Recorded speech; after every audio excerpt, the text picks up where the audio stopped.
Hello, everyone. This week's challenge is write a function that checks if a string is a palindrome. Palindrome is a word that is the same forwards and backwards. So level is an example of palindrome. Whether you read it forwards or backwards, left to right or right to left, it is the same word. This is not the same word. So I want to walk through how to solve this. And there's a level up as well. And I'll get to that when I get to that.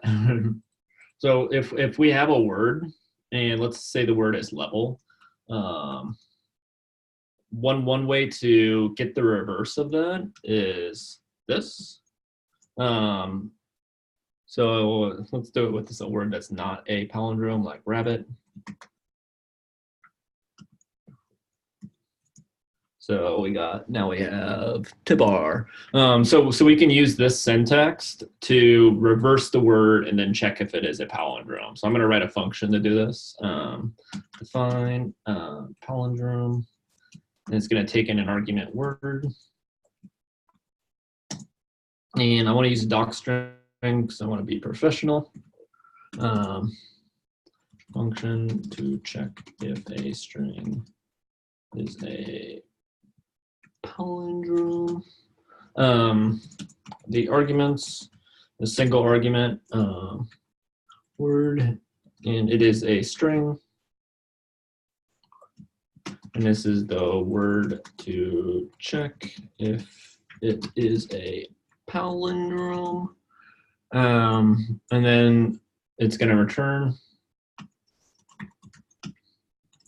It's going to return a Boolean, whether it's true or false. True if it is a palindrome. False otherwise. And so return true if word is equal to the reverse of the word. To get the reverse of the word is that ::(-1), else false.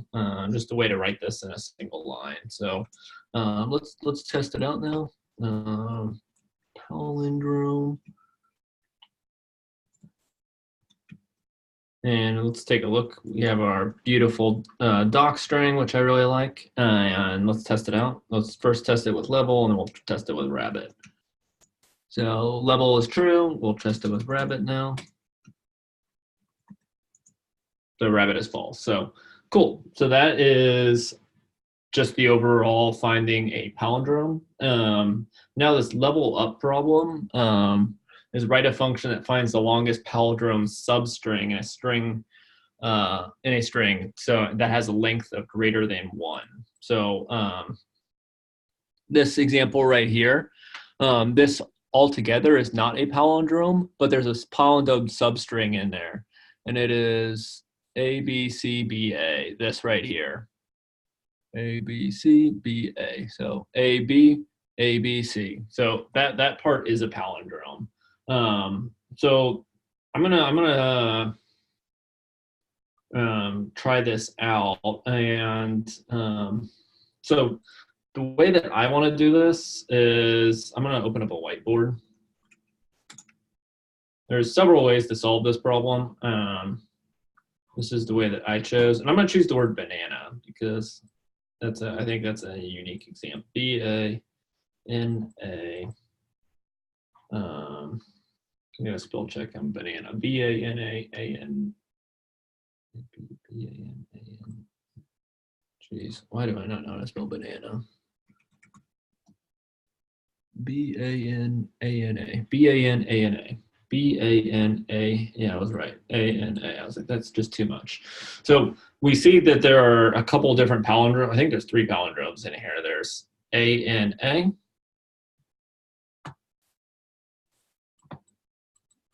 We have N-A-N. And then we have A-N.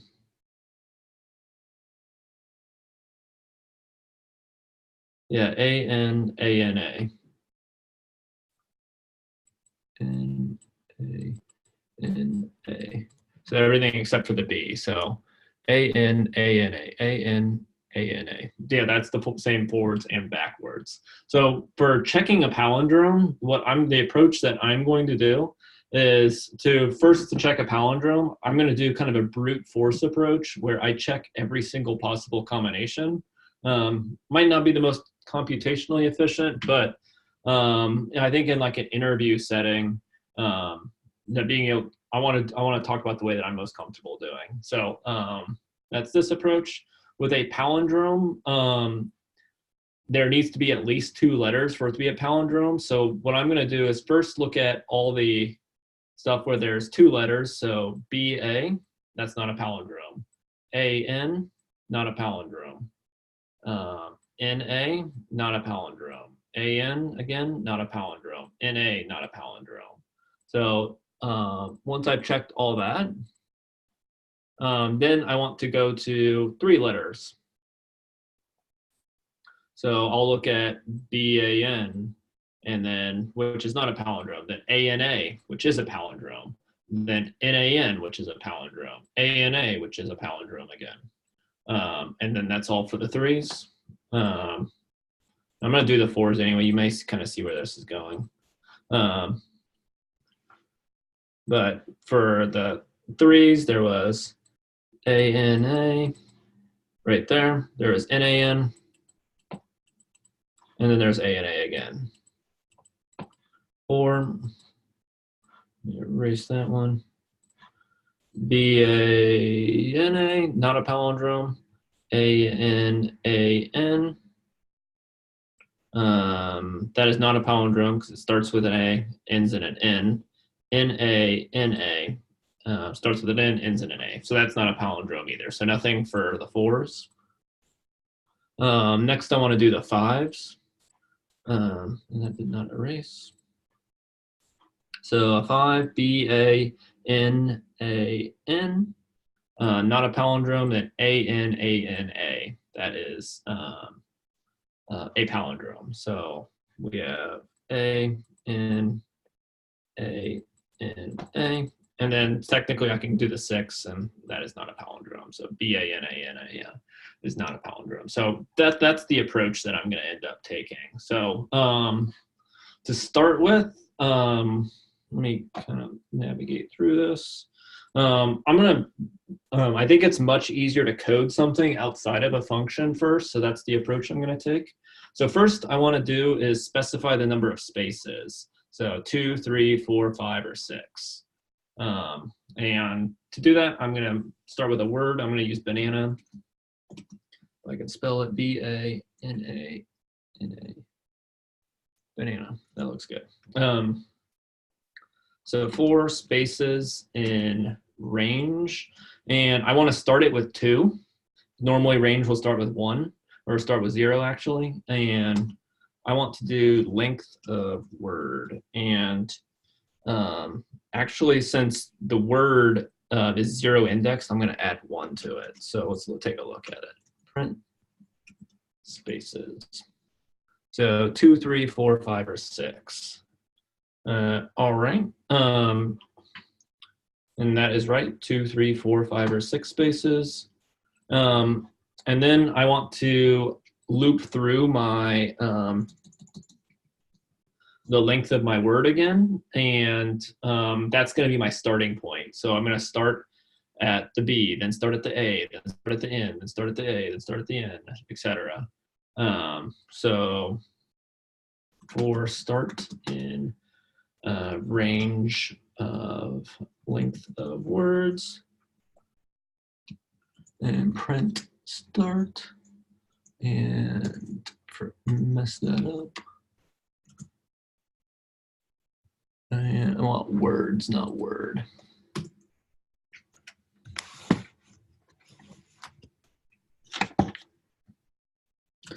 All right. Cool. So we're looking good so far. And then my stopping point is going to be my start plus the spaces. So in this first instance, it'll be 0, and I want to look 2 spaces ahead. So it'll be start plus spaces. So looking 0 to 2, 1 to 3, 2 to 4, 3 to 5, 4 to 6, 5 to 7, 0 to 3, 1 to 4. And this looks good. So like if I do word, let's just do it for the first instance, the 2, 0 to 2. That looks good. 1 to 3. Cool. 2 to 4. Cool. 3 to 5. Cool. 4 to 6. Oh. That's cool. And then 5 to 7. So now that's where we run it. We were running out. So I need to do some sort of check to make sure that I'm not overextending. So I'm gonna make a variable called stop. My stop is gonna be start plus the spaces. And if stop is greater than my length of the words, I'm just gonna continue. So it'll skip it, and then else print start and start, and then stop. And then I'm actually going to run this in a new cell so we can take a look at the difference. And I keep doing words instead of word. So it goes up to 4 to 6, and it stops. It stops at 5 to 7. So that is going to work out for us because we see it all goes all the way up to 5 to 11, and we know there's not 11 spaces in our word. So cool. So now instead of printing the start and stop, let's print out the actual word. So I'm going to use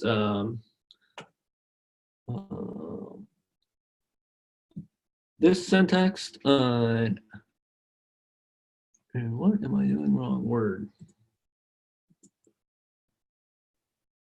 Oh, I don't want that. I want a colon. So B-A-A-N-N-A-A-N-N-A, then the 3s, B-A-N-A-N-A-N-A-N-A, and the 4s, B-A-N-A, A-N-A-N-N-A-N-A, B-A-N, then we're on the 5s, B-A-N-A-N-A-N-A-N-A, B-A-N-A-N-A for the 6s. So cool.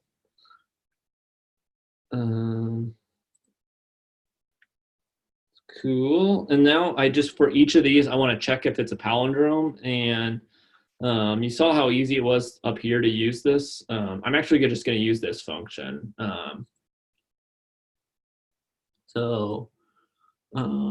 Actually, I want to print it out. We'll print it out, and then we're going to print out palindrome.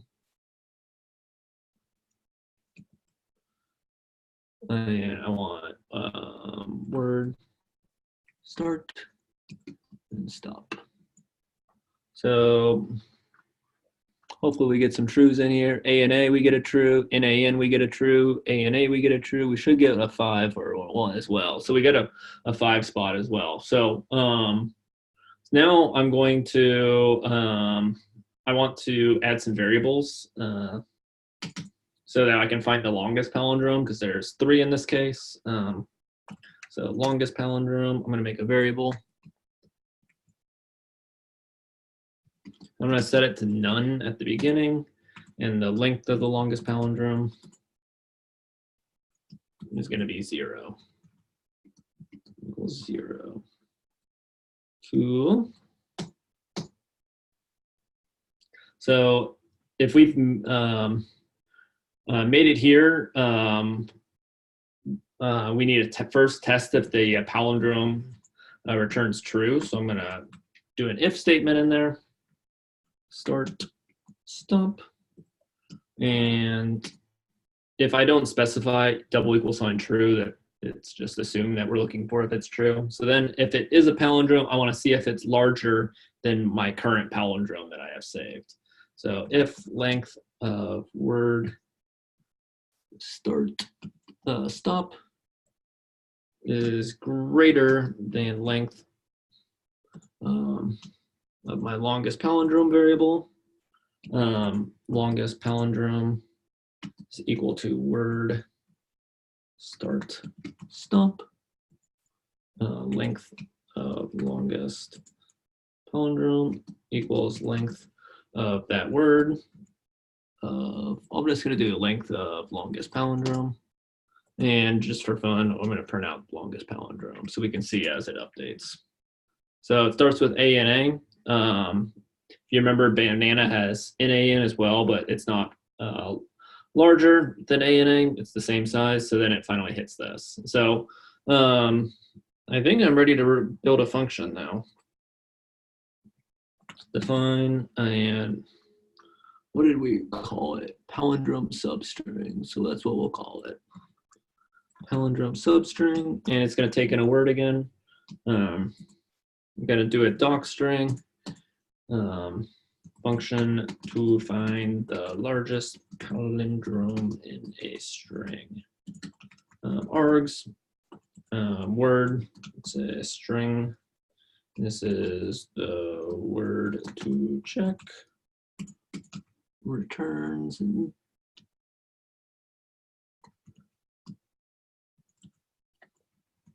This is going to be a string that it returns. The longest palindrome in the string.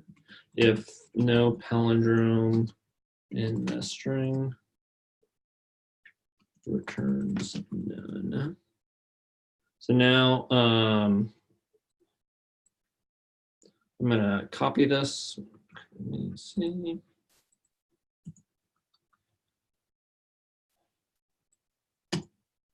And instead of printing out it each time it updates, I want to return it. So return longest palindrome. Oh, this all needs to be updated, moved over. So palindrome substring, BANANA. So cool. Then let's try it with the test string that they had that I put in there. And it should return ABCBA. ABCBA. ABCBA. All right, cool. So I think that it works. So if this is just one way to do it, this is how I did it. Find subs longest sub palindrome in a string. Yeah, there are several ways to do it, and there's YouTube videos on it. So if you want to check out other ways, you certainly can. But that's again how I do it. And if you have any questions, feel free to reach out. Thank you.